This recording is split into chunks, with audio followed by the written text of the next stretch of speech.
আসসালামু আলাইকুম বন্ধুরা, আপনারা কেমন আছেন? আমি ভালো আছি। আমি বংশগতভাবে মুসলমান, তাই আমি নবী মোস্তফাকে অনেক ভালোবাসি, অনেক ভালোবাসি। আমার জীবনের চাইতে বেশি ভালোবাসি।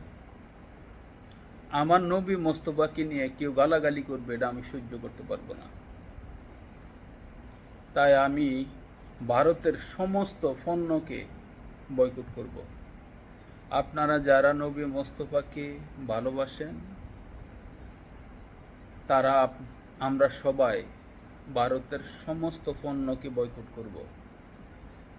ভারতের চ্যানেলগুলো বয়কট করব, ভারতের মুভিগুলো বয়কট করব, ভারতের ইত্যাদি ইত্যাদি ইত্যাদি যত পণ্য আছে সমস্ত পণ্যগুলো আমরা বয়কট করব। আপনারা যদি একমত থাকেন তাহলে শেয়ার করে দিবেন, ইনশাল্লাহ।